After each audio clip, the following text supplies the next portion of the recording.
Hi everyone and welcome to tonight's episode of Culture of Paint. This is our monthly hobby hangout show where we're just going to have a bit of a natter about what projects we're working on, what maybe we've picked up or has caught our eye over the last couple of weeks, and taking a load of questions from the chat.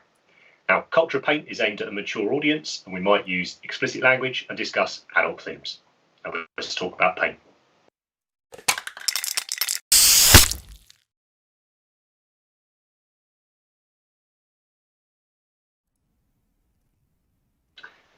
And we are back, and as usual the chat is, what is the music? And I never remember to ask when it's actually on, and I never remember to write it down when Matt tells me. Matt, what's the music called?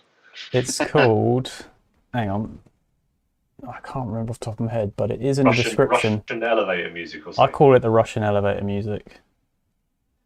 It's called Russian River by Dan Hennig. It's from the YouTube audio library. There we go. If you scroll down into the description on previous episodes, it does list it. There we go. Nice one. Quality. Well, that's answered that one, David. I hope you got that. So it's nice to see so many of you in the chat as well. It's always quite exciting coming on and seeing more and more people in there each time we're recording. And we've managed to keep it to that 2-weekly schedule that we want to try and maintain. So we're going to keep going with what we said on the other show, where we'll do a hobby hangout show. 2 weeks later, we'll do a sort of topic show, then hobby hangout, then topic, and hobby hangout, and topic. So if I forget to say that we're on, there's a good chance every other Tuesday we are. Joining me, as ever, are Matt and Rich. How are you, gents? Very well, mate. How are you? Good. Yeah, I'm good, man. I'm good. I'm on a bit of a hobby, a relentless hobby train at the moment. It's that thing where if you stop, you're just going to get horribly ill and probably not pick up a paintbrush for a month and all the rest of it. Yeah, so just try not to think about it and keep going and going and going. I'm even at a point where I'm writing down like what I need to do, like so I don't forget to get it done. It's quite exciting, man. It's who are you? Who are you? And what I know, right? Organisation. I must have read some. Well, I mean, it's a notebook with scribbles in it that even I can't read when I try and look at what I've written. But at the moment, I'm painting Titans, so it probably says paint the trim, seeing as that seems to be all that it ever exists of. Matt, how about you? You got the new hobby dungeon? Yeah, slowly filling it. That's why the camera's facing that wall, because that way is a bombshell. So don't want to look at it at the moment. Crap everywhere. It'd be good to have a chat about sort of setting up your hobby space, particularly if you're lucky enough to have an actual dedicated hobby room, because I think us three and Andy all are in that position. And when you've got that little bit more space, you can really play around. And really fill it with crap. Yeah, and just absolutely fill it with crap. It's nice to a hobby where you don't sleep. Yeah, I bet. There's a nice bit of real estate behind you there for some Mark Gibbons original as well. Yes, well, I kind of had a bit of an accident on that art front. My bank account went, oh, let's buy more. So. Oh, I thought you'd ruined it. Oh no! I mean, it's an accident to my bank account. That'd be fine. You'll get over it. It's not Mark Gibbons, but you'll see it on the next episode. Oh, nice. Cool, man. That's exciting. I keep getting notifications from that art auction group, and I get really excited, and then it says sold at the bottom of the listing, and oh, right, okay. Yeah, I got 2 cool pieces on the way. Nice, that is exciting. What's going on? I need some more artwork in here. I've got a few bits up, but I definitely need some more. Artwork gets in the way of all your weapons, though, mate. That's true, yeah. That is very true. You can interspace it. So if I could drop on you right now, money's no object. I'll buy it for you. And Matt hasn't already bought it. What piece do I get you for Christmas? It'd be if it was an original, the front cover of the Inquisitor. What was it called? Demon Hunters. Demon Hunters? No, it was the which comic book, the Inquisitor comic book, set in. Wow, my brain really isn't working. Oh, used to be on Necromunda. Part of Inferno or something. Part of that comic magazine. Yeah. It was the Redeemer. Oh, nice. Okay. The Redeemer comic book. Yeah, that was my first ever graphic novel that I ever looked at. That was my first first Warhammer thing I ever picked up in a library in Coventry. And I picked it up and I was like, what the hell is this? This looks mental. And when they reprinted it a few years ago, I picked up a copy of it. I'm really tempted just to get that comic book framed and put that up because it's my favorite graphic novel. Oh, mate, that's awesome. Yeah, and I managed to, I was at a Warhammer World event, I think it was, or was it a Horror Heresy event? But I saw it and they had 1 copy left and I got it. I was so excited about it. And my mates were like, really cool. Okay, cool, it's like a comic book. And I was like, yeah, but it's the comic book. It's the one. Yes, they've reprinted like the first 20 or so issues now, haven't they, of Inferno? They like drop them in chunks. Yeah. I wish I'd got on that because I think I dropped out the hobby. Still get them a few issues in. Oh, can you still? Yeah. Oh, that's cool. Oh, maybe I will because the artwork is just fantastic, isn't it? Yeah. I think Inferno. Go on, Rich. No, I was going to say I think Inferno had some of the best cover arts.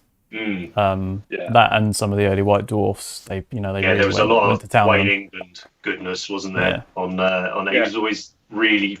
His style always there's that brilliant. Is it the Eversaw Assassin where he's coming straight at the camera, as it were? There was like 2 or 3 graphic novels that I picked up when I was a kid that got me into it. One of them was the one I just mentioned. Another one, I don't know if you remember it, Henry. It was a Titan one, but there was a princess who Dan Abnett apparently.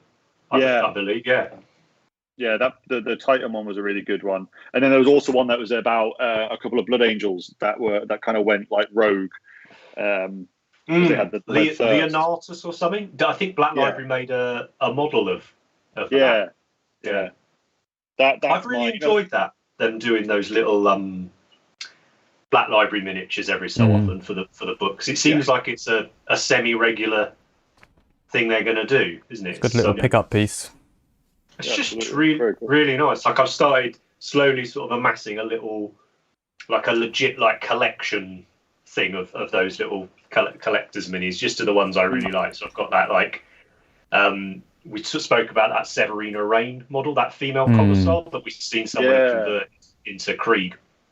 I was up at Warhammer World the week after we'd done that episode, and they just had a couple of her still up on the shelf there, so that was pretty rad. Some really, really lovely models. Sorry, Matt, that was a bit of a detour. What about what you've been up to? How's October going? Yeah, it's going. Some really, really decent entries. I'm quite looking forward to scrolling through that hashtag and going, well, that one. And well, there's 3. Grot Tank? How's that been going? I haven't touched it. since last episode. It's been a complete failure, but I have moved house. Like it's that's my As excuse. excuses go, it's not the worst excuse. I told you I'd find one. True. And Rich, as the resident hobby butterfly, last time we did the hobby hangout, you were working on an Eldar Wraithlord. I was. What's on the table right now? Death Guard. Death Guard, very good. Excellent. Yeah. I'm getting obsessed with the idea of small games, of like boxed games and Kill Team and stuff like that. I watched the Kill Team video on the Warhammer Plus app. The battle report that was around Kill Team, and was like, actually, I want a piece of this. Like this looks awesome. And we spoke about it already before. About it, it's a really good idea for like scratching an itch. Like you can paint a couple of models, and I think you need like 4 Death Guard for a Kill Team. Nice. Use the Death Guard to get the big choppers. I don't know what they're called, but the cleavers or something. You can take 2 of them. In a 100-point, you can take 2 of them in a 100-point kill team, and they do I don't know if they still do it because obviously the rules have changed, but they used to do D6 damage. Nice. And there was like ×2 strength, and it was like AP -2 AP or something. So there you go. So that's the first Culture of Paint gaming advice. So you took us 17 episodes to go into there. What's chat going on? Brandon, Andy is working on his hobby cave at the moment. He's refurbishing his room and consequently doesn't have a computer and whatnot set up. But he will be back shortly. What else is going? People talking about Plastic Heresy apparently coming. Oh, there's a big reveal day, isn't there, on Saturday? Big one, yeah. For a bunch of stuff. And I believe Heresy is one of the things they've said they're going to show. So that's very exciting for some of us. What's Lord Wynn saying? Damned Fool rains all the time, so I can't base coat with Heresy. It's running outside at the minute, isn't it, when there's a dry spell? And the Stylen res that you ordered from Badger clogs up your Infinity. I've not used the Stylen res still, however the hell they pronounce it, their primer. I've not used that one before, but I used to have that issue with the Vallejo polyurethane primer. And what happened with that was that some of the plastic, the polyurethane in it was essentially hardening, and that would clog it. If you can really be asked, you just have to strain it. So like pair of tights or like a coffee filter or something like that. Actually, pair of tights is probably better. And that will take all of the hardened stuff out and leave you with your primer if you really want. If you can't be bothered to strain it, what you could do is you could just take a piece of that tight material, actually put it over the bottle thing, and then just screw it on. Yeah, there you go. That's a good idea. Look at that. Big brain. Nice. And what's Andrew? Sat here unboxing some of the new Black Templars. Well, that is a great segue into something we want to talk about. He's torn between following the cult scheme or trying to do a black and white candy scheme. How would we go about it? Well, the cult scheme's rad. I'm just going to say it. I was really pleased with that one. It's incredibly simple. It's 2.5 paints. But it does take a little bit of practice. I think black, one of the big things people initially struggle to get their head around is the size of the highlights and all of that when you paint a black model, and often you'll end up with what looks like a dark grey model or a dark green model or a dark blue model or whatever like that. But once it clicks, you're laughing. If you're not an airbrusher, then we've also got a really nice simple brush black recipe. If you look up the Sisters of Battle tutorial, which I think might have been our first ever YouTube tutorial, actually. Spectral Talent has also been trying that on YouTube. But it's wicked. It's been really nice seeing that video get a bunch of hits the last couple of weeks from that Templars one. I did a commission a few months after that video to do all of the Indomitus box set in that scheme, and it's been a bit of a struggle not picking up that Black Templars box. I know I'm being good, man. I'm like I've said this year, Titans and Cruel Boys. I'm still on track. But yeah, that was pretty tempting. Candy Black is a really interesting one. it's something we get asked quite a lot. Rich, what's your sort of take on it? If you're going to do candy black, your best bet, in my opinion, would be to get Tamiya smoke, and you would exactly the same way that as you would do a regular candy paint, so airbrush it over a silver base. I've only done it a couple of times, and I wasn't 100% happy with the result. Comes out grey, doesn't it, rather than black? It does come out very grey, yeah. And I think if you did that and then you use maybe either contrast paints or some dark washes afterwards to knock it back a little bit. If you tested it out on some spoons or some plastic sprue or whatever, I think would be a good idea. But the thing that I found with Tamiya smoke is when I was practicing, if I went the tiniest bit too far with it, it's just gone. And it's not, it doesn't look like a candy color anymore. Then it just looks like a slightly strange black color. But it's one of the harder ones to do. But when you pull it off and you work out how to do it, it looks fab. One thing I would say is don't lose heart with it if once you've done the airbrushing, because it can look a bit plain and a bit flat. Once you've put in the other colors and you've done the other bits to it, that will make it sort of come alive a little bit. So persevere with it. But it's good idea. Yeah, definitely. Oh, nice one, mate. Adam's got a question for you, Matt. Are you into the Horus Heresy? Yeah, I like all the background. Not so much the gaming, but the background and all of the. I do like the miniatures. They're just. Oh well, the follow-up question is, what's your legion then? What when you pick it? Because we all have to pick them now, obviously. Well, obviously the easy go-to answer would be Blood Angels, but the actual answer will be World Eaters. I reckon top 3 best looking gaming army is the World Eaters, Heresy World Eaters. I just like that bit in I can't remember which book it's Betrayer. In. With Angry Ron holding up the Titan. Yeah, it's fantastic, isn't it? Yeah. I just like that. I was half tempted to buy a Titan and that model and just recreate that scene. Yeah, it would be pretty cool, man. Andrew is sold on the smoke. He's just ordered it. Nice one, bud.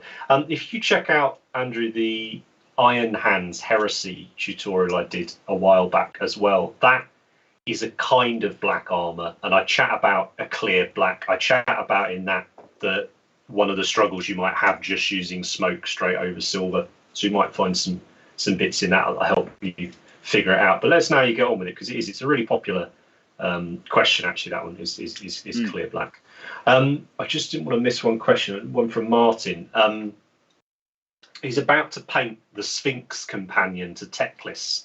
Can't remember what that thing's called. Is it a Sphinx? I thought it was a Lamassu. Is it? Is that what it's called? It's a big cat with lion, but with a human face, right? Anyway, the weird thing. It's probably called I don't know, whatever spirit of the something or other. Where's Andy when you need him for one? He's got big white wings. Any tips, advanced or otherwise, on painting feathers? Oh yeah. Depends how detailed you want to go. Yeah, I think on a model that size, first it's a new sculpt, right? So the sculpt's going to have done an awful lot of the work. There you go, Selenar. He's a lunar sphinx, of course he is. Modern sculpt, so it's going to do a lot of work for you already. For white, I would be really tempted as a starting point, whether I was going to go showcase or whether I was just going to army paint with it. But I'd be really tempted to be spraying white and then going either that contrast paint called White Scar. Does that sound right? No, that's that shit white paint. What's the whatever the contrast paint is that goes over white? Name escapes me right now. It's very similar to using a blue-grey oil paint, and it will just pick out all of that detail for you and give you a really nice starting point to work from. But for me, I think the mask and the feathers and the wings are such sort of key points, aren't they, of that model? That's where I'd be putting the work in, if I was honest. And I'd just be sucking it up and getting on with it, really. I think it would be a shame not to spend a bit of extra time on it. I couldn't face that with a hairy brush. I'd have to use an airbrush on that. You see, I think it's got to be both for me. I think with them that size, you're starting out with your airbrush, getting in a few different. Because I quite like it. I mean, reference photos as ever. That's always the first port of call with anything really. Is pick a bird that you like the look of the wings. Birds of prey. They've always got much more interesting plumage, I think, on their wings. And I'd just be looking to copy one of them, like for like. It was apothecary white, that paint. There we go. Or just Payne's grey, if you want a normal colour, normal named colour from something else. Right. Did we ever paint Raccoon miniatures? No. And Raccoon aren't still going, are they? That was that French company, wasn't it, Raccoon? They did a Necromunda. I think I might be on my own here with remembering who Raccoon is out of us three. Yeah, somehow. It rings a bell, the name, but I never picked any of it up or painted it. I think it was a bit before my It was really good, time. really good minis. But yeah, back in the day. So maybe that would be a fun episode actually to talk about some miniatures that are no longer with us. But all this waffling, like 20 minutes or whatever this is in, we were wanting to segue into the Black Templars, which has come out recently in the Black Templars release. Which I think we've got a couple of slides. Yep. For the hobby hangout, we were kind of hoping it's just chatting with the chat. Really, these ones they're meant to be free form. We don't really care if it's waffly. We just like having a natter with you. But we did want to just not have a month between our picks and what's been going on, because it does seem that in this hobby, regardless if it's GW or not, that stuff is just coming out relentlessly. It's too hard to pick. And a pretty major release for Games Workshop has been out in the last few weeks, or is continuing to come out, and that's the Black Templars. We chatted ages ago on a show about them updating old ranges, and for those of us that were around for the original incarnations of the ranges, they're often doing these little nostalgia nods with some of the miniatures. Well, they've just cranked that up, haven't they, with the Black Templars? I mean, yeah, it's just it's mining that nostalgic goodness, really. They brought back the bowl haircut. It's great. The Dwayne Dibley haircut. Yeah. Not gonna lie, that's not my favourite part of the releases, but I think the standout nostalgic one for me would be the way they've made that Castellan that's in the box look like the old metal one, or you can build him to look like that. Should we have a look at some of them? Awesome. Yes, stick him up if you've got them up, Matt. So there he this is. One. Very good old hobby buddy of mine, Liam, is obsessed with these guys. These pictures off the Warhammer Community article, and I know a lot of the Warhammer Community stuff is generally new releases and whatever's out, but I have really enjoyed it when we get the odd article from them where they talk to the designers and stuff about the ranges, and I'm hoping that's something we might see a lot more of on Warhammer Plus, maybe. So long as they don't scrub out any signatures. Yeah, well, that got rectified pretty quick, didn't it? Yeah. But yeah, I mean, I don't think there's been a Black Templars post without a Mark Gibbons bit of artwork. I think he had an enormous influence, didn't he, on that range. But yeah, I just thought it'd be nice to maybe just have a quick look through them, see what people's reactions been. As I said, for me, it's more what's the Castellan like, what's a new, any of the new special characters, if we get them, what are those sort of models going to be like? That's more exciting for me than the basic troopers, I think, because like I said, I've got no intentions of picking them up as an army. But as the odd model, particularly for that nostalgia, very, very keen. What are you boys thinking? I think they've absolutely smashed it. Like, I was when we saw the teaser for it a while back, I wasn't sure what I'd think about them, because I do like the Templars. I think they're a very cool chapter. But yeah, the models are incredible. Like you said, the one that's based on that artwork, I want it. And I want it now. It's amazing. I love this one because it's Third Ed was the box that I got into first. Like, I think I joined the hobby about 2 weeks before it properly came out. And obviously in the Third Ed Black Templar box, you got, was it Black Templars and Dark Elder? And you got this model in the metal, the limited edition Captain. It's basically the upgrade of, this is the upgrade in sort of the metal. And I still have that kicking around in my box. So it's pretty cool. Nice. What do we, there's a few people mentioning it in the chat. What are you thinking about the fact that we've had not just that one, I can't remember what he's called. Is he the Castellan? The one that's based off the 3rd edition front cover? This one. Yeah, we've had him shown, but also a lot of the others, like this, I think one of the Sword Brethren's got a old style Mark 7 helmet. Someone's just mentioned that the Lieutenant, or whatever he is, model we've just seen then, the one that looks like the old one, has got like a normal looking bolter rather than a thingy bolter. I mean, what is going on? Like, is it just, have they just gone, fuck it, we're just making big Marines now? Like, what's... I think they're pumping the scale of everything up. I mean, plastic technology now is, you know, it's at a point where you can't, there's nothing you can't do. It's just how much time and in R&D you want to put into doing it.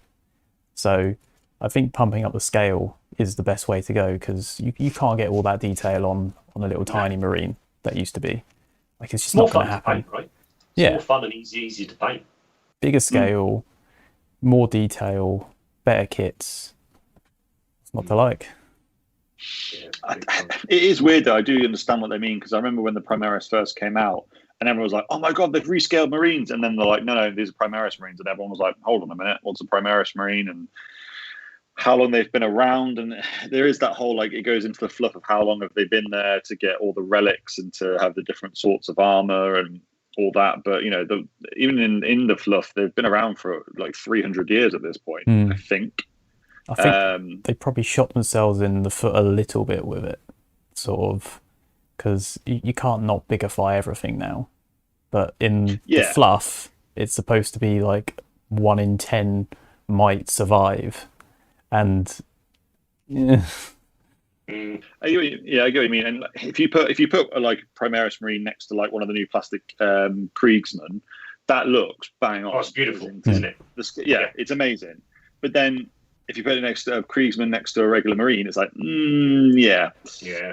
mean, this is something we've talked about on numerous shows, isn't it? That side of it. I think what just caught my mind with it was that, as people have mentioned in the chat, that these aren't necessarily Primaris or overtly Primaris. You know, I think it will be really interesting if we see, when other Marine chapters in the future, what are the wolves going to get with the next book? Sorry, I've got a midgie flying around. What are the wolves going to get with their next book?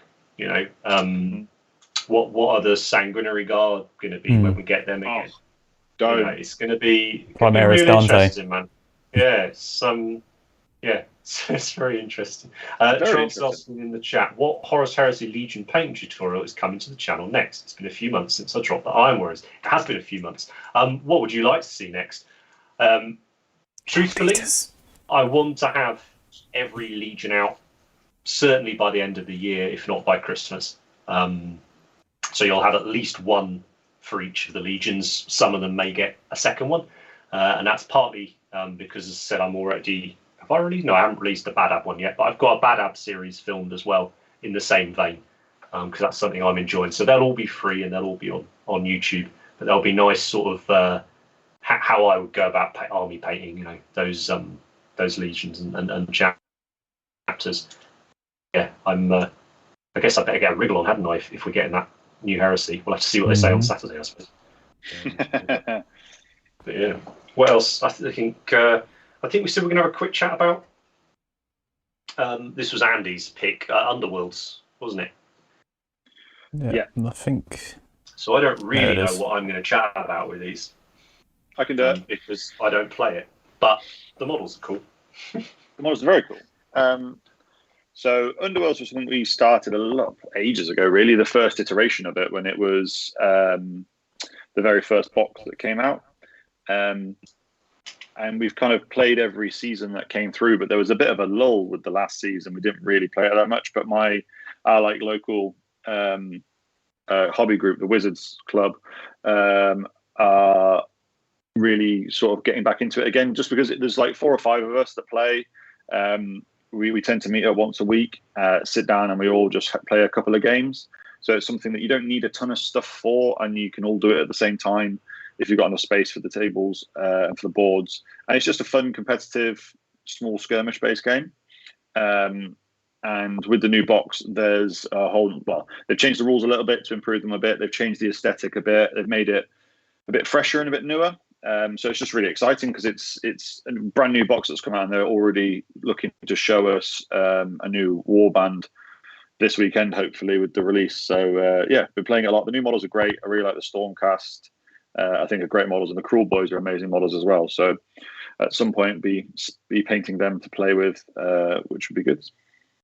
What's it like, sort of, knowing that you're going to handle models like that so much? I mean, do you approach painting them any differently in the sense of that they're going to get handled? And I don't just mean from a sort of robust, as in, do you put 20 layers of lacquer on them? But like, are you changing your approach at all when you're painting Underworld stuff? Or the thing I really like about Underworlds, it gives you the options. So I've got Underworlds Warbands that I literally painted in like a day. There was like 4 models. I sat down at the start of the day and I just absolutely smashed them out because I wanted to play with that Warband, but I didn't want to spend a lot of time on it. And that worked. And then I've got a Warband that's probably one of the best things I've ever painted, which is the 3 brutes, the Iron Jaws from the last season. And they're painted like pretty much as well as I can paint anything. So it depends. I think for me, it depends on, it's not so much about the handling. You can be clever with it. You can pick it by the base. You don't have to damage it much or get your mucky fingers on it. But I think by the nature of the fact that it's just small warbands, you can do either. If you've got a warband that you really like, and you just want to paint that one, you can spend a load of time on it and make it look fantastic. If you want to paint every warband, there's so few models that you could use it, as an excuse to practice some color schemes for potential armies or just different color schemes you've not tried. So you can absolutely smash them out if you want to do that as well. Like, I think we're a bit spoiled because me, Andy, and Robin all have warbands that we've spent quite a lot of time painting. So when we're playing, it does look pretty cool. I bet. I think we kind of forget sometimes of what it looks that how good it is. Not everyone plays with it that good, but it's just super cool to see a warband that you really like. Like I love the Iron Jaws; they're so much fun to play with. Yeah. So I like the fact that I've got an army, a warband that I've really spent some time on.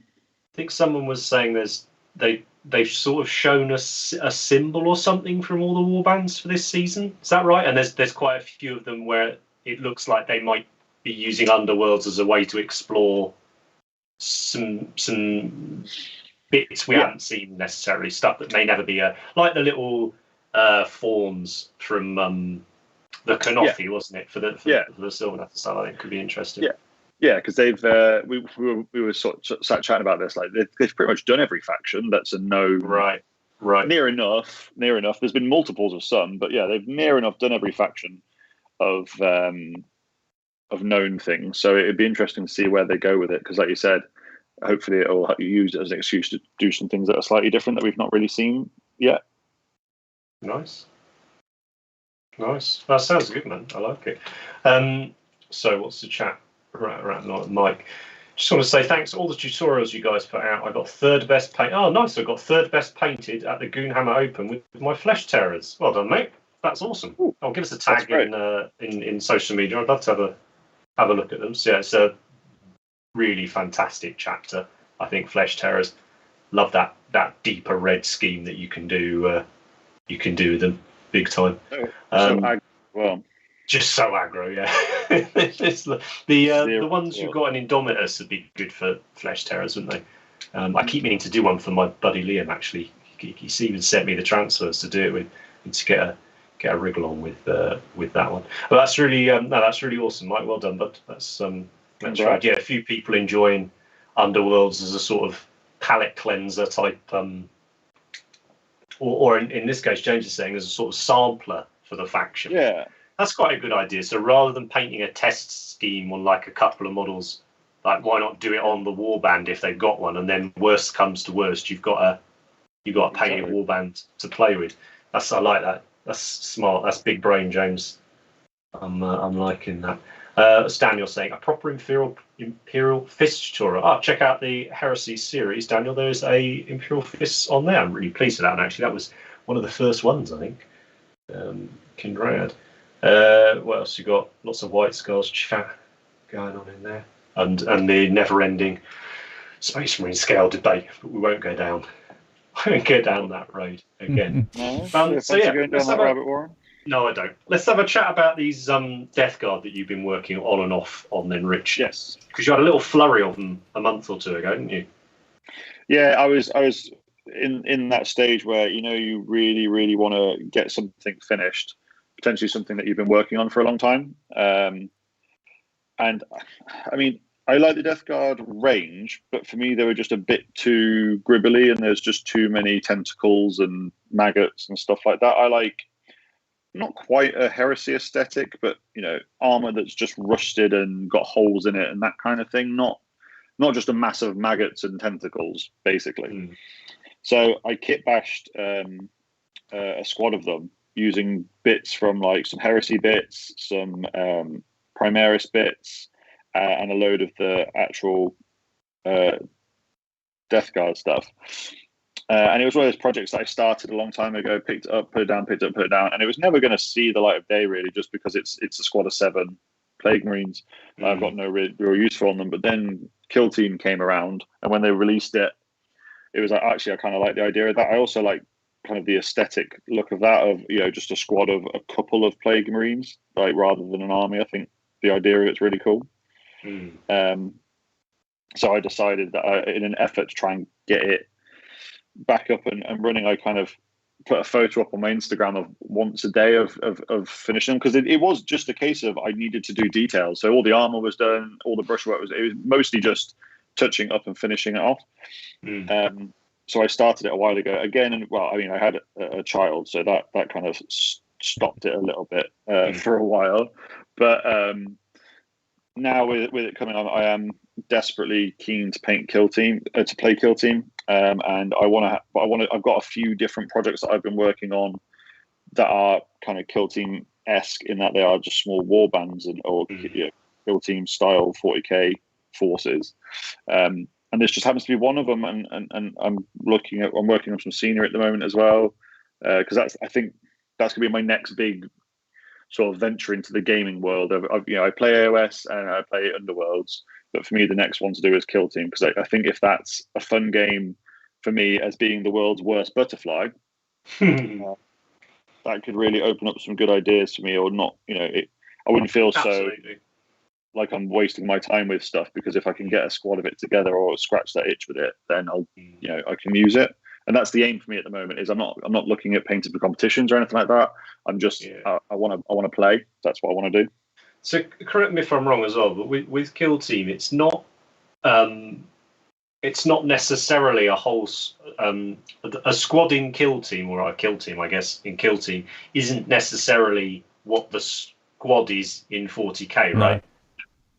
So you're saying it's fewer numbers in a Death Guard one. Is a Death Guard 7 in 40k? Because that's great if it is. I didn't realise they did the God's numbers thing. That's really cool. Yeah, it's 7.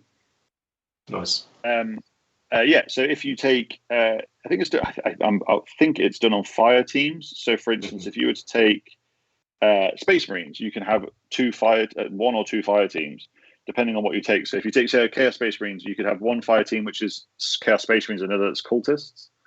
And you can take them as like I think, please but don't. But it probably wouldn't be 10 Chaos Marines and 20 cultists, right? No. It's smaller numbers. Much smaller That's numbers. Great. I like that. Yeah, it's quite small point limits. So for instance, I think what are the big gold dudes called? Custodians. I think you literally take 2. Oh, nice. Like that's your kill team. You can take 2, and if you take like Kree, you take 10. So it'd be 2v10 just to represent, yeah. Because if it was 10 on 10, 10 Space Marines are going to murder 10 humans in any fight, aren't they? I mean, this really does sound like one of those,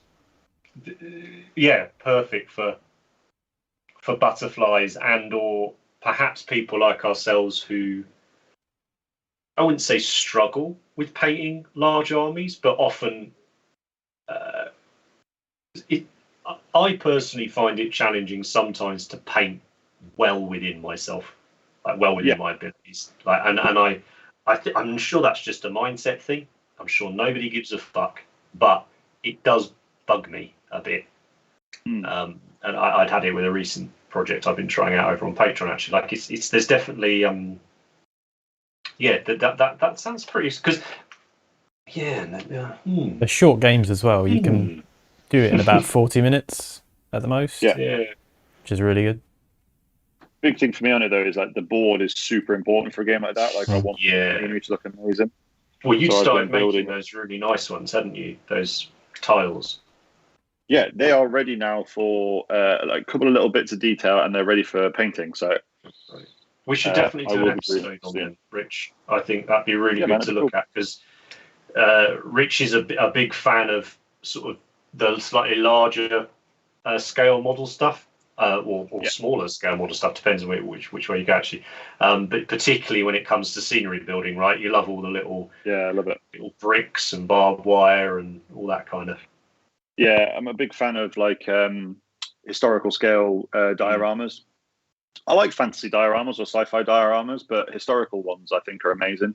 Specifically like Second World War or First World War ones, just for the level of detail. And that community is so pro scratch building stuff. So like literally down to like they'll find a photo of a ruined street from the Second World War and using like plaster and some balsa wood and some like resin bricks, they'll literally rebuild a building and make it to look exactly as it did. So I love that kind of thing, but I've not really done it, and it's not something I would tend to, because it's such a long project to do. And again, going back to me wanting to use the things that I'm doing at the moment, it's not something I do at the moment. But for trying to use those techniques in a sort of 40k kill team style board was the kind of idea behind it. So yeah. I'd love to do a proper thematic kill team board with like not really modular, but just all glued down and just super cool. All I'm hearing here really is that 2022 maybe we ought to do a little project for the podcast. That'd be cool. I've been planning one up. You can just about. So the minimum kill team board size is what, 30 inches, 33 inches by something? Right. 48. The really useful box company, they build a 148 litre box, and you can just about fit the minimum board size into that box. Nice. So you do it all in the lid, you use the lid as the base, and then you just put the thing over the top, and then just put it away, and it's all sealed. It's got 7.5 inches of height in the box, so you can get at least one story building in there. Yeah, so the boards that I've been making are like that. So they're two big bits. Well, I say big. They're 2 bits of MDF. Each bit is just slightly small. You've got one. Have you got one there on the floor, Rich? Stick it up. Just I'll grab one on your face. While he's grabbing that, questions are coming thick and fast. I've seen a bunch of you suggesting tutorials you'd like. I've written all of them down. And they all seem perfectly reasonable, so we'll definitely have a look at those. Let's see if I can actually get this in shot. Where are Yeah. Yeah, mega. Oh, look at that. That's fun. giving me late 90s, early noughties White Dwarf chubby right there, mate. Right. Yeah, so that's one of them. There's going to be a second one, and then a section in the middle as well, so you can link them and spin them and use them in multiple different ways, so it doesn't get boring. Love it. Nice. There was a brilliant article when Epic 40k came out. I think it was Robin Dews did it, where it was all about building a modular 6x4 to out of 3 2x4s. and he was just sort of showed you all the way how to mark up all your roads and your rivers and things, so that actually you could have a ton of variation on the board. That was really exciting. I still vividly remembering my mate's dad's conservatory, like trying to recreate it. In fact, I think Adam's just. Oh, sorry, but go on. No, I was just going to say, it's something that I thought about when I was designing that board, is that I wanted it to be able to spin. So, like, if it's for one game, if the two boards are that way, you could then turn it around so it changes the board dynamic, and then also you can split them apart. So in the middle, I've got a section that I've made which is just like tarmac, so it's a road, so it splits it and turns it into a small 40k board as well. And then there's some bits of terrain that I've done that aren't attached, so you can attach different buildings to each other. So again, that changes the way it plays as well. Oh, I definitely think we should do an episode on this, but I think it could be really interesting. Hopefully we're painting it soon, so I mean, I'm a bit daunted. It'd be interesting just to hear about your thoughts of composing it and then actually building it and everything. It could be really cool. And Adam's asked in the chat, I think we've all accepted we're keen scenery people. What is one table that you will make one day but you haven't gotten to it yet? What about you first, Rich? Trench work. I want a full big, like 40k board you could play 2k aside on, that is fully entrenched. What, the old Forge World trench style system? Yes, yes, like made from scratch using foam and balsa wood to make the actual slats.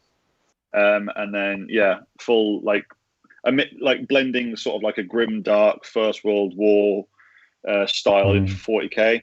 Loads of barbed wire, telephone poles. Like, you ever seen the film? Is it 1917?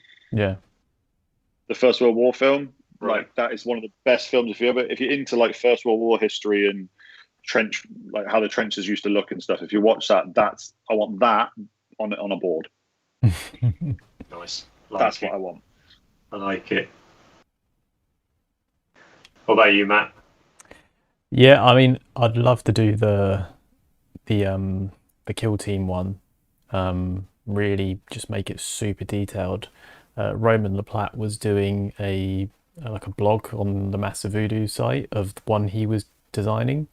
And, it had a crash drop pod. It had a Land Raider blown apart. Nice. It had all the buildings were like 3 stories, and it was just it was amazing looking. I'd love to do something like that, or was it that Zone Mortalis sort of Space Hulk sort of type one?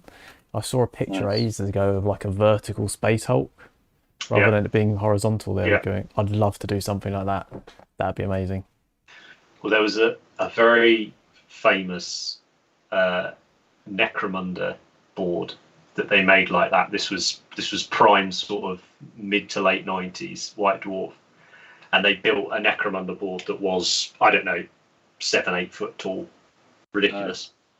And it was if you look down on it, it was a cross profile, and it was all just layers of the hive.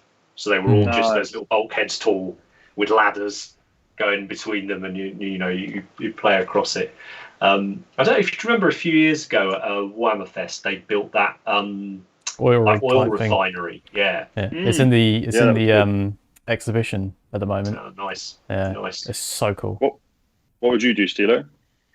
Oh, Necromunda be tempting. I'd love to play a campaign and build my gangs, hideout and stuff. I did that a lot as a kid. Had a few of them, all chicken wire and papier-mâché, that kind of thing. Might be fun to do it again now.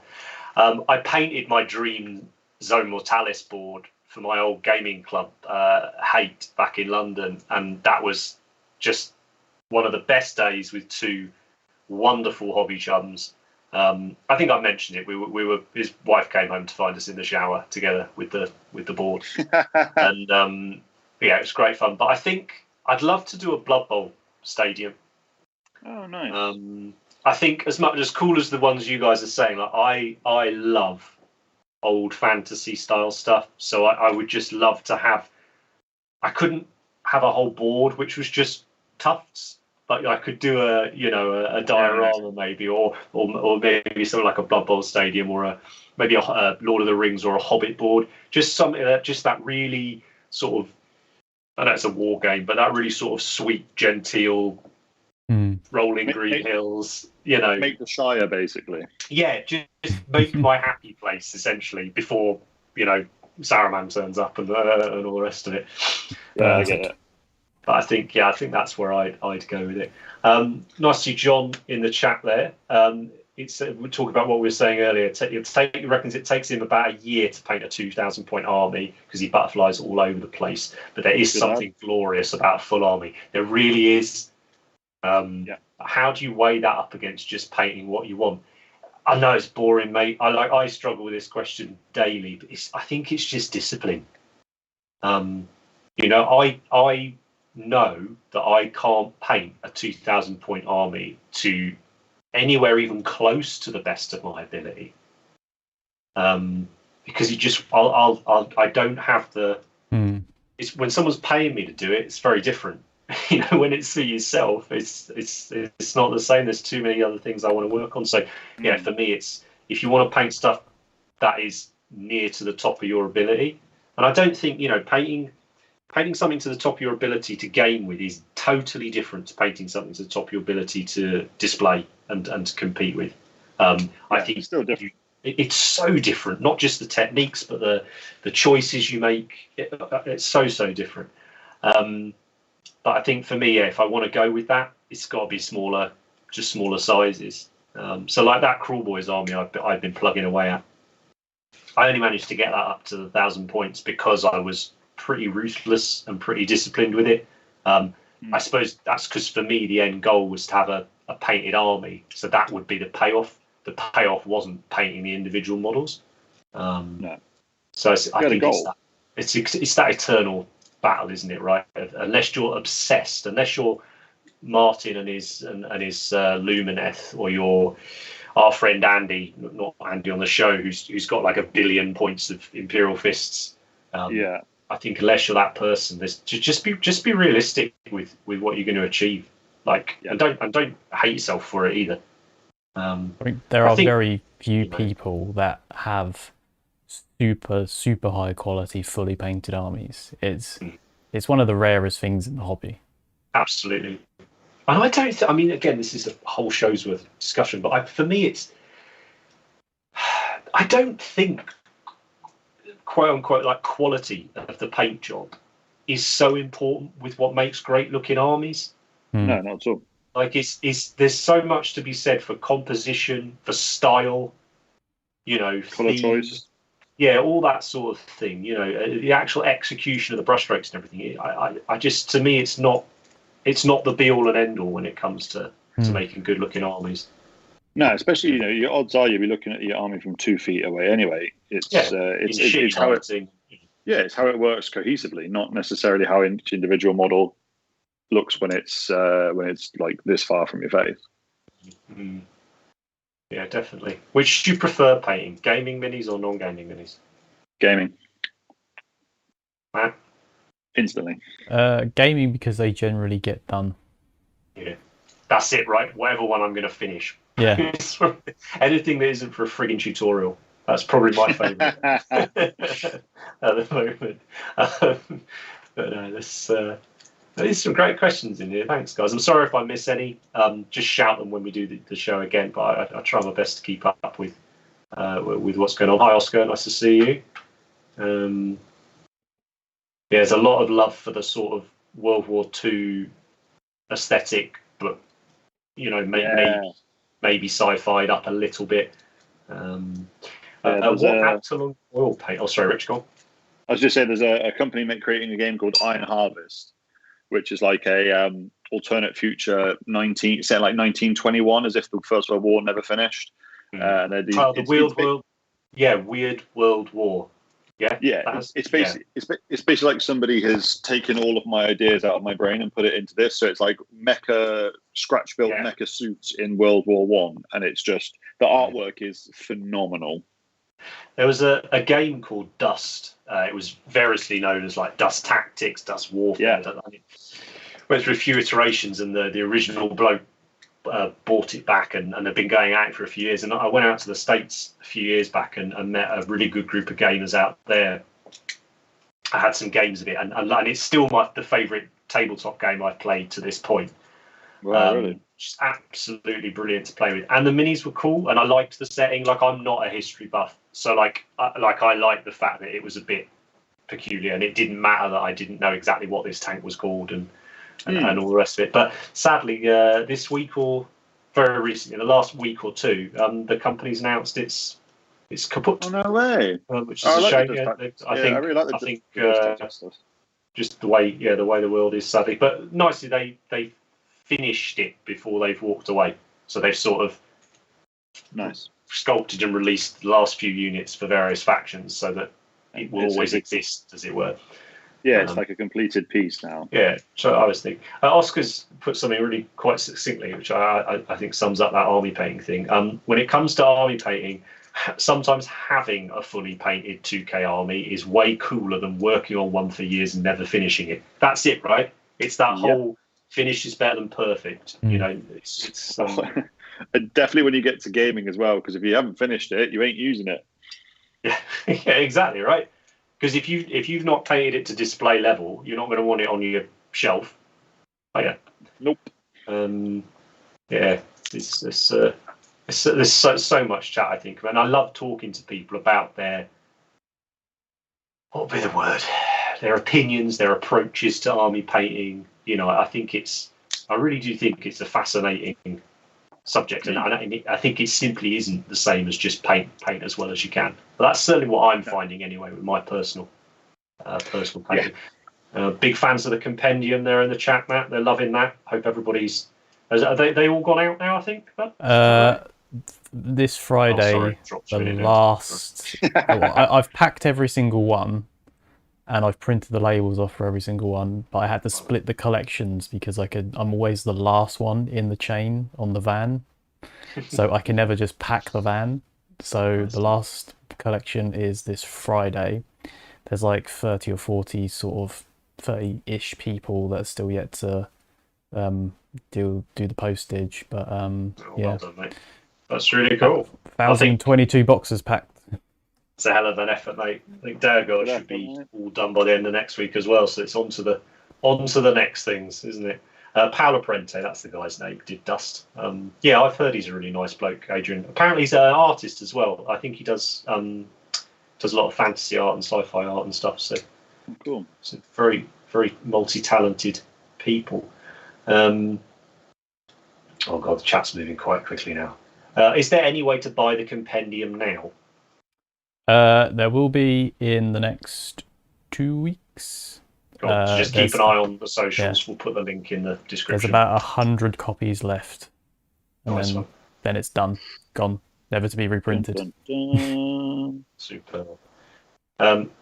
Trance, do you think getting the new Black Templars box for starting a kill team army would be a good choice? Well, from a gaming point of view, this is completely the wrong podcast. From a collection of cool models, I think it's amazing, and hands down the coolest special edition cover art they've done for one of these boxes, like by a million miles. So for me, for the book, the book alone, I was nearly happy to drop it. It's the one with the John Blanche art on the front, isn't it? It's the 3rd edition box, yeah. But it's just wrapped around the cover. There's no other crap on there. It's just beautiful. And they're good. I don't know if anybody's bought one of those boxes they've been doing now for a couple of years, which tends to have like at the book a bunch of stuff like that. But they've included these nice sort of card art prints in there as well. And they usually give you a couple of them, a topper and a base, and usually one of them's still good enough to, pop up there. They've got their gloss card. They're not, they're not print quality in that sense, but they're still, I think is a really nice. It's something I really enjoy, and it's something I enjoy working on for our projects, and our projects in the future. Is I think art it just brings so much to it, doesn't it? That experience. Yes, definitely. Will any of us be entering pieces at Salute? Well, I'm very sad in that I'm not making Salute this year, which is in about 3 weeks. Be the first one I've missed for 10 years, I think. So I'm a bit gutted about that. Are either of you two going? Plan to be, yeah. I hadn't Not to planned. enter, So this is the rescheduled Salute show down at the XL. It's usually on in sort of springtime, but they've moved it to. I'm not too sure what's how it's going to be, because the XL, when I was reading there, the Salute put a post up, so you have to prove you got your double jab. You have to take a negative flow test there and then on the day, or something like that, before you can even get in to the XL centre. Right. So probably leave a bit of extra time, maybe. Yeah, and I think it's put off a lot of international travellers, so you're probably not going to have a huge amount of people there. Yeah, I think that's fair, and just manage your expectations, isn't it? As we start to get back to being able to meet up again and get the hobby community in the flesh again. Yeah. But I know Andy's going to be there. He'll be there representing Colt, and I'm sure he'll be entering a few things because he's painted up a bunch of stuff over the last 18 months that he hasn't been able to enter into competitions. So yeah, do drop by and say hello. I think he'll be on the Artist Opus or the Element Games stand. That's where we usually are. Trant's saying, I just want to play some games. I mainly paint Heresy stuff, but nobody near me plays 30k.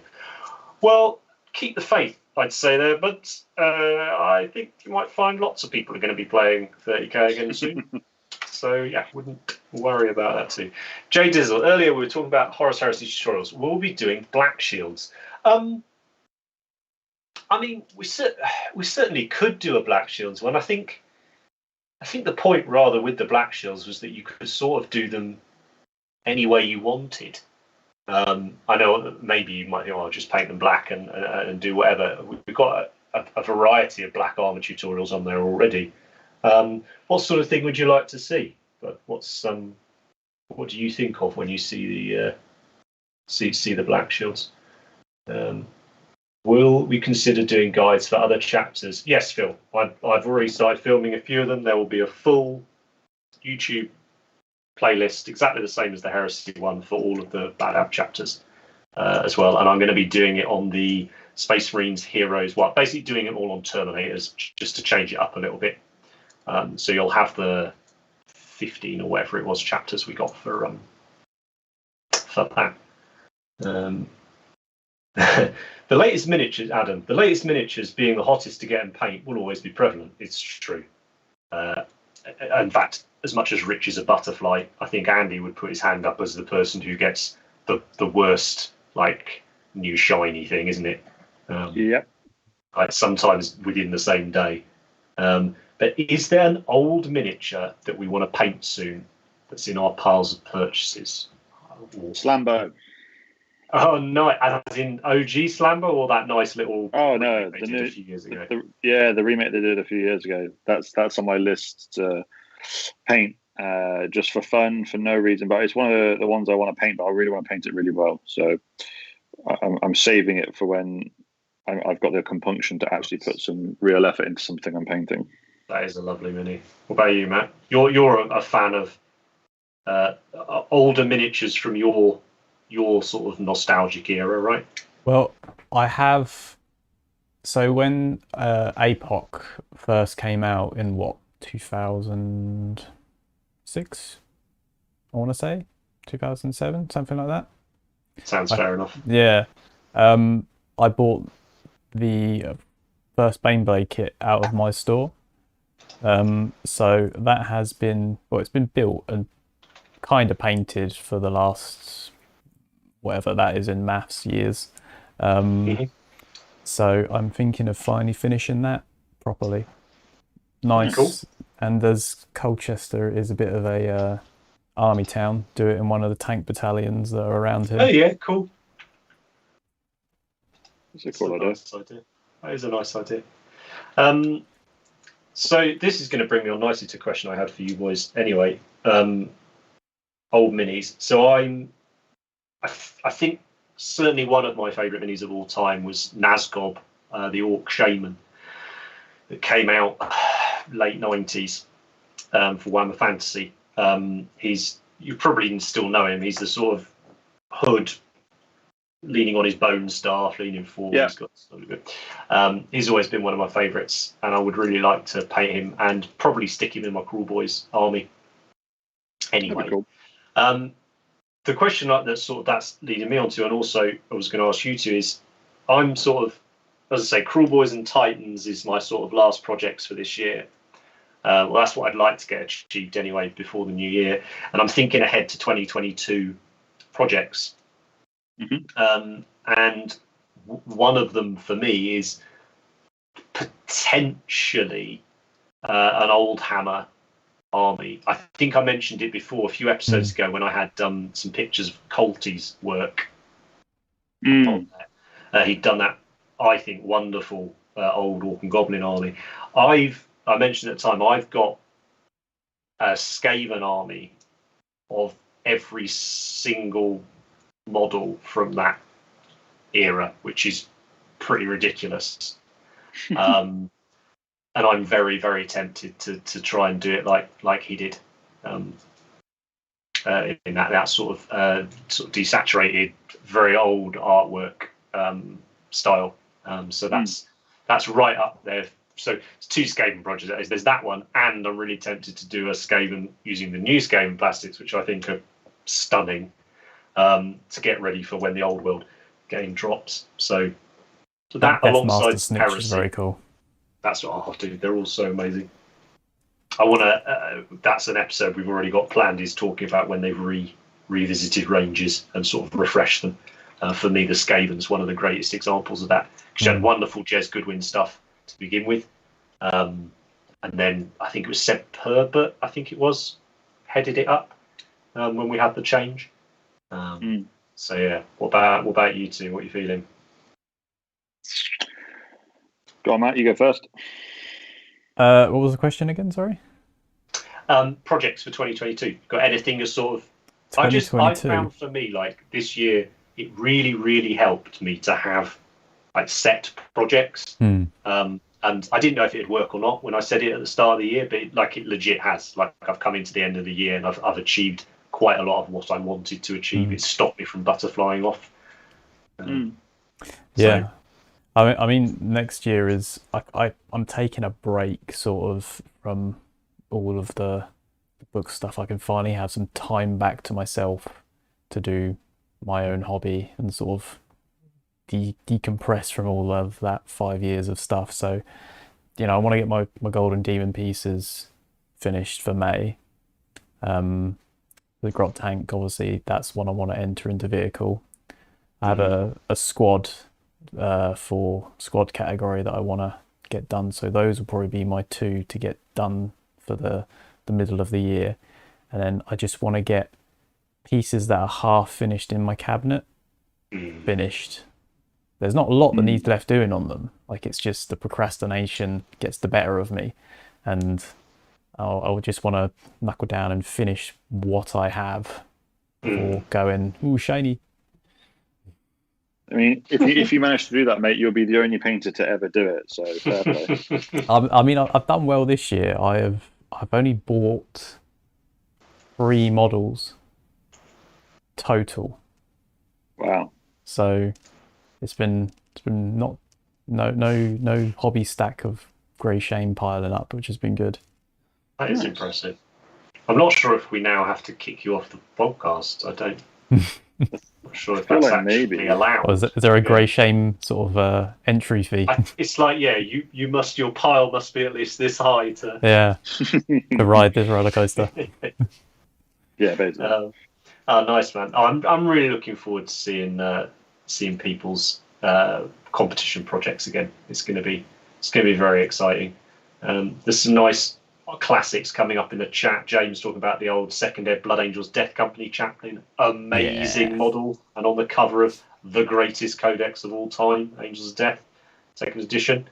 Bertrand saying he managed to get his hands on old Aina, lucky Aina, special edition miniature for Wartime. Oh, that was that elf that had the cape like this, sword going across like that. I think I want to say it is. Someone will tell me in there. But there's some lovely minis in there. Mike's saying 2022 he's going to paint Daeguard. Good man. Thanks, Mike. I hope you've got yours, bud. If not, as I said, they should all be out by the end of next week. So thanks for everyone with that. Display bases.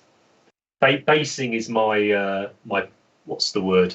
Not personal improvement. What's the thing that they make you do at work where you do like different things they all count as points towards your professional development or whatever it's called. Yeah, I've never worked long in. I've never really worked for companies that do that sort of thing. So your PDP, your personal development. That's the jargon. My plan for that is basing for next. You mean you've never had appraisal? I got very rarely. Yeah, it's not the line of work I used to be in. That wasn't quite the quite the way it goes. But anyway, the current project is a Death of Hope themed word bearers force. Amazing. Of course, got a lot of love for the word bearers. Gary, looking forward to Daeguard as well. Yes, mate. I'm really looking forward to seeing what you're doing with that. Hopefully, you and Ryan can push each other on. Yes, the old Wood Elf Spellweaver. That's a great shout for beautiful classic minis. Lord Wynn saying it's actually a fact that when the pile of shame is completed, the hobbyist will die, which is sad. So die it's like the circle of life, and then or transform into a beautiful butterfly. Yeah, like in Kung Fu Panda, where the turtle turns into Master Uguay and floats off. There we are. That's it. Beautiful. You're gonna do that. No. Nice. Ryan mixing up with a duel there. Good land. King of the Jewels, Ryan Allen. Still one of my favourite pieces. That like coming in. Really, really lovely stuff. How many bits of glass have fallen off it now? trying to get his Araby stuff painted. Yeah, love him following that project bud on Twitter. We spoke about that on the other episode. Just lots of fun projects to be getting stuck into. Let's see. And now we've got this thing going. We've actually got a bit of accountability, right? Yeah. Let's see where we're at this time next year. I do fancy the idea of maybe a little podcast kill team thing though. Could be actually achievable. I think so. Here we go. The pile of opportunity. Now you're talking. That's what we think about. Not the pile of shame. No, it's like the cabinet of ambition. Yes, pile of aspiration. Yeah, all of those. That's the way we've got to look at it. Yeah. Nice one. So I think we will close the sort of chat nattering down for that, unless there was anything you boys wanted to talk about particularly. No.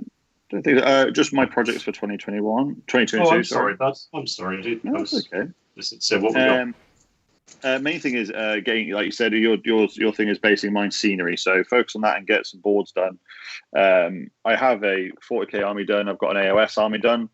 So I want to my actual army stuff. I want to paint a Necron army. I want to do 2,000 points, but it is the quickest army scheme on the planet in that you spray it black and pour some glowy paint on it.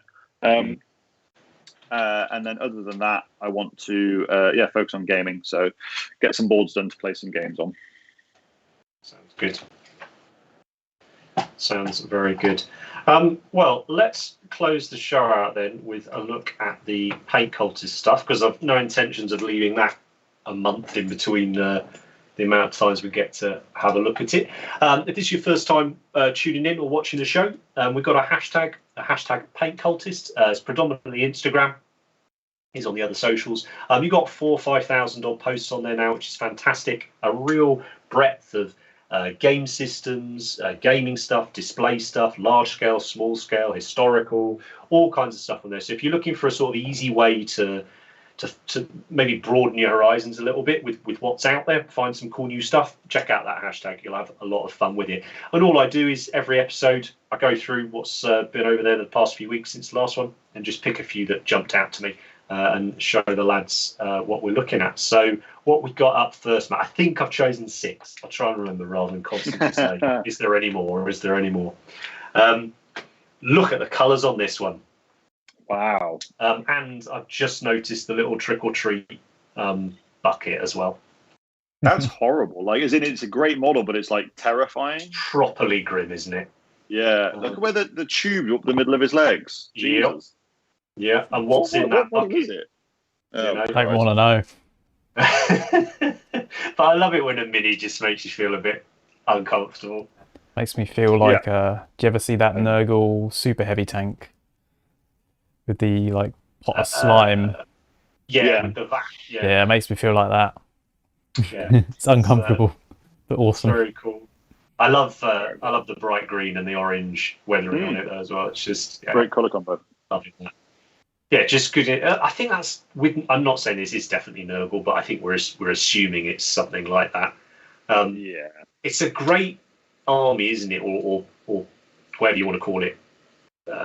It's a great theme to paint because you've got such a huge choice with it. Like you can basically do any color you want. You can do it as bright or as muted as you want. Possibilities are pretty much endless for now. They really are, right? There's I've seen some fantastic takes on it. So there's a few murmurings, isn't there, of Nurgle being not too far away for AOS. So hopefully we'll see some cool new projects from people soon. What's up next? What I was going to say, what's funny about this is in the 41st, that's probably not the worst way to go. No, that's the horrible thing. That's one of the good guys, right? That's living his best life, just fighting on for the Emperor there. Just having a great time. So it's looking good for 25 or whatever it is. Yeah, it's young. Properly grim. And I'll put all these accounts, guys, in the description as usual. In fact, they are already. But as I say, just check the tag out and you'll find them. Okay, what we got next, Matt? Lovely stuff. There was a bunch of models on by this account. I really enjoyed looking through them. Yeah, man, that undead range, pretty good, isn't it? The character range is ridiculous. Even the whole range now. Like we talk about glow ups, like Jesus. If you look at the old skeletons, which I am still rocking in my army, comparative to the new ones, like it's not even a competition. It's ridiculous. Yeah. Done a really good job on the face. I was about to say it really draws you in, doesn't it? Yeah. You're looking, I imagine, exactly where he wants you to look. That eye, really nice. So well done. Yeah. Really, really nice use of colours as well. Like you tend to find with the vampire range, it's stick to a certain trend of dark reds, blacks. I like the fact there's a bit of yellow in there. It's different. I like it. Mike's just saying in the chat we need a hashtag convert cultist so you can join in. Sling them in, bud. Like when we did me and Matt did the MPO earlier in the year, we had a sculpting category. We want to see sculpting. The only thing I won't bother showing on the shows is the work in progress stuff from people. But if it's a completed sculpt like you're working on, Mike, and I would recommend anyone to go follow Mike's account, Mike Fellhanded. It's just some absolutely fantastic sort of almost scratch build White Scars stuff. And it's always really cool to see a hobbyist when you follow them for a while, when you know they've got good ideas, and then you can watch their abilities increase so that they're able to execute their ideas probably more to how they want, how they visualize them. And Mike's been doing this in CAD as well as traditional sculpting. So, yeah, it's very exciting. No, I'm pretty sure I've stuck sculpts in before anyway. So definitely will do. But yeah, you're right with the colours, Rich. I don't think I've ever seen a yellow vampire. Don't think I have. Yeah, it's really nice. Is that chest plate the normal one for that model? I was wondering that. I'm going to have a look. Yeah. Oh, it is right. Yeah. It's just so dark it's so dark in the usual schemes. I've never noticed it before. Yeah. So it's one of those paint jobs, isn't it? Actually, that it's quite rewarding to look at more and more. Find new bits on it. It's really cool. Really, just really nice. As I say, this account had stuck a load on recently, but I just picked this one to show on the thing. Okay, who's up next? Speaking of scenery, this is just a lovely little thing. It confused me when you sent it over because when you see it on Instagram, it's so small. I was just like, wait, what is that? And I thought it was a painting picture, and then obviously you go through the scrolling, and it's actually into the frame. Just scenery. I love it. We showed something not dissimilar to this a few episodes ago. Someone else had done a lovely little sort of vignette, I suppose you'd call it. But I think this is just a brilliant way of playing with your hobby. I love it. I think it's a great idea. It is, right? It's just great. So different. I've seen a few people do this lately where they use picture frames as a base, and it's so nice to have, because like for me, I when I'm doing scenery especially, I think about the space and how much I'm going to use and not use, and it just takes that equation out. You don't have to think about it. It's just like, this is how much space you got to work with and what you can do with it. And it's unusual having a top to it, isn't it? Do you know what I mean? Like, we always think about basing, like that lovely black base to set it off, or a plinth, and then sometimes you'll have a slightly more involved base with trees behind the model or framing it and stuff. But very rarely do we ever see a sort of hard border across the top of a model. Yeah, I've never seen anyone do it this way around. I've seen people use the frames to go upwards and use it as the base, but not to actually frame the whole piece. So yeah, it's a really cool idea. It is, isn't it? It's definitely on my list of like, this is tempting.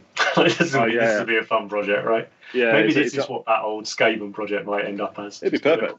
Yeah, I really want to do one I want to do not as small as possible, but I want to do a really small picture frame and make it a decent height, just to really confine it to see what I can do with space that size. It's a nice challenge, isn't it? Yeah, like a corridor. Yeah, really, really cool. This is what I'm on about. There's all sorts of weird stuff on this hashtag now, which is just just brilliant. Love it. Right, what we got? There should be 3 more. Am I right? Oh, that's great. There are. Yeah, this is pretty good, right? That's lovely. Like, I think Andy would have absolutely loved this one. I assume it's Star Wars. It's Bo-Katan. It's from the Mandalorian. Really, just I don't know what it is, man. It's just I've not really seen this painting. I don't know. There's something about it. It's very different. I like it a lot. What scale is that? It's not small. I think it's like 54 mil sort of size, that area. It's not like full on action figure. No. Let's have a quick look. Great paint job. The base is amazing. I love the colour of the sand and the way it goes up against the rock. Cool style, isn't it? That's great. Fair play, Nicholas. Yeah. Good work. And also a great show. So well done for that too. It's from... It doesn't say. It's a Star Wars 3D print, so it might be a custom print. Nice. Trev Bond. Nicholas. Yeah, I don't know. It's really. And on metallics is really well done. Like where the light actually is falling. Is it because it sort of looks more like a brushed metallic as opposed to a super shiny? Is that what it is? Sort of that point of difference. I don't know. It's just... Well, in the sort of the Mandalorian stuff, all of their best scars, it's not super shiny. It's shiny, but it's like a brushed sort of aluminium sort of look. Yeah. So this is like mimicking that really well. Yeah, it is, isn't it? Yeah, very, very impressed with that one. Right, got a couple more. Do. It's lizards in it, colourful lizards. Everyone likes a lizard wizard. And this dude's like, I remember, gosh, it's got to be coming on 10 years now, isn't it? When GW started releasing these single characters, as it were, these little clan packs of plastic. When we sort of phased out resin and metal and all of that, they did a lot of characters in plastic. And I think it was Brian Nelson sculpted nearly all of them from across all the different races and ranges. But this little guy, I think this is one of those miniatures that it perhaps doesn't get as much credit as it deserves, in the sense of there's bigger, showier models in that range. But like, this piece still looks great now, and I reckon this mini will still look fantastic in 10 years. Do you remember the year this came out though? And there was about 3 of didn't they win like gold, silver, and bronze? Yes. 2013 in Birmingham, it got first, second, third. Yeah, it was just French like, phrase, and yeah. first place with their skink priest, and second place with their skink priest, third place with their But skink like, priest. that's what it's 10 years already, right? And if they drop this at the weekend as a reveal, you'd be like, that's a fucking cool mini. Yeah, there's so much I love about this model. You know, I've never looked at it from this angle as a photo either. It's very rewarding to look at from lots of angles. It's tiny as well. I think it's a model you have to look at sort of quite close up. A lot of the photos that you see of this model are usually sort of face onto it, which it is quite enclosed in itself, so it doesn't really do it justice. You kind of have to look at it from a very specific angle to really open it up. It's the first model I had an NMM lesson on as well, because it's got such tiny little areas. It's very easy to do the NMM on comparatively to, like, you know, a big flat panel and stuff. But yeah, I love this mini. I'm gonna have to pick him up again. I think we've got one more. One more. And this one was for Andy. Other than the fact it's also really cool, and talking about incredible old miniatures. God, if they redid this model and it was like a new rendition of this, like, well, you had the was it Gareth Nicholas did a he did it, didn't he? Sculpt of one that he printed out, which was pretty mental. That was great. It's got a very nice sort of nostalgic paint job as well, hasn't it? That executed really nicely. It's just a rad mini. Yeah, old school. You can't be that old school elder. Yeah, lovely little old school, paint job for old school mini. So that is that for the hashtag paint contest, and I think that's it for this episode. So thanks ever so much to the chat for joining in and firing all those questions at us. I think this is working, this format. We'll certainly keep trying it until you guys tell us it's shit and you don't want to listen anymore. And we'll start doing that. Thanks very much if this is the first time you've tuned in, or if you're watching this back later. We hope you've enjoyed it. If you have, tell people about it. That's the best thing you can do to support us. Rich, Matt, thanks ever so much for joining me. How much you managed to get done on that Death Guard?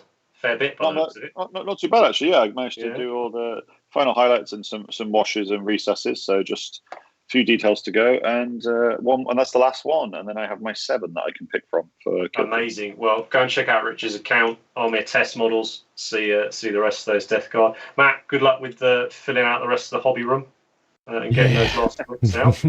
And I will get back to painting trim on my Titans. So, thanks ever so much, everybody, and we will see you next time. Cheers. See ya.